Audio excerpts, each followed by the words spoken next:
is that we are finding that there are these claims of slander being made by fundamentalists who are kind of very annoyed by the progressive ideas that we have. We also find that there are these ex-members who are a bit disgruntled, and they'll have these comments that they want to make, which are slanderous to media institutions that do fall prey to this kind of commentary. Yeah. And that does pose quite an issue.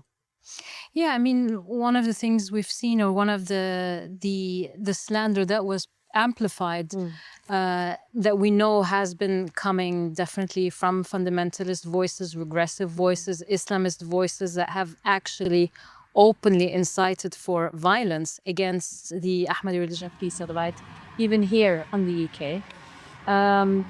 And some of these, actually, most of these allegations, they fall exactly into that idea of a cult. So one of the things that was amplified in the media from fundamentalist sources is the claims that there is a concern over the welfare of the children, or that again, people are separated, closed off, are controlled, don't have any freedom in their decisions.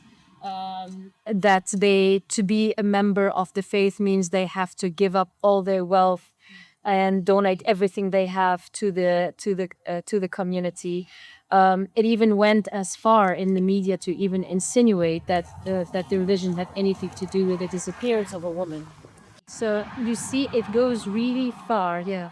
In putting out allegations that are completely baseless, that are clear slander, and again are just perpetuated from fundamentalists. So these were some of the allegations that we've seen recently in the media.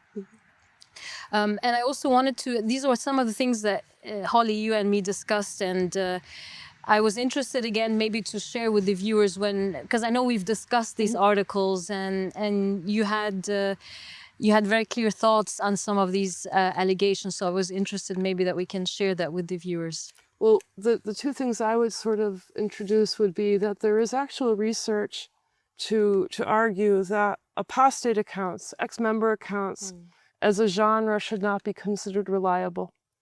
You know, people's memories are massaged. You know, your memories of things, your understanding, your interpretations of events change over time.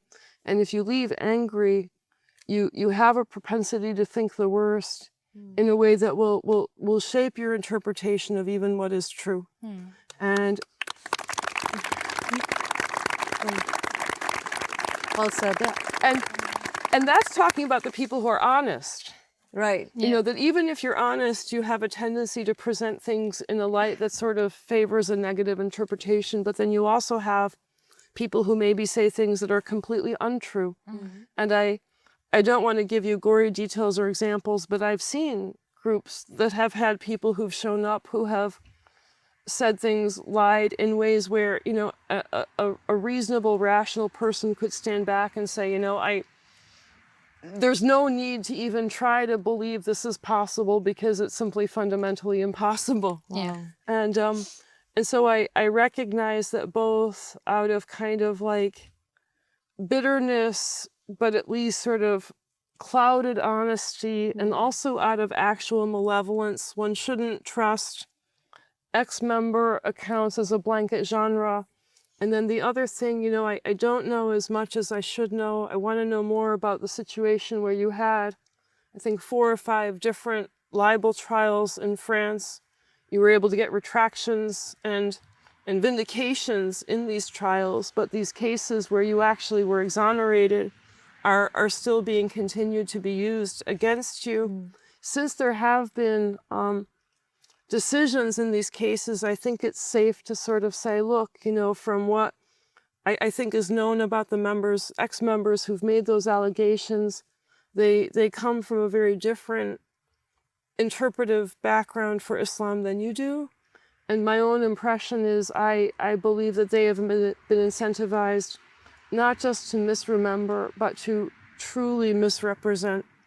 And I would say, look, you know, Islamists have an incentive to lie about you right now. And so if a claim comes forward from a Muslim majority government that's already issued a fatwa, if there's a claim that's come from somebody who has left this community because they disapprove of your stance tolerating LGBT, They are already people who have taken a position absolutely antagonistic from your religion, and yet from a perspective within Islam, all bets are off. It's okay to lie about you in order to destroy your reputation. Yeah. And I'll say one other thing. You know, we think, oh, lying is something that only human beings do. It's something that, you know, we should struggle to try to surmount. Governments can and do lie. And so, for example, in the People's Republic of China, they actually have an official government position to destroy the reputations of the Seijiao. In other words, creating false negative propaganda against a religious minority is legal and is government policy. And now that I know that exists in China, that a government will say, okay, we can fabricate information because it is useful. There's no reason to think that other countries wouldn't copy that strategy. Yeah.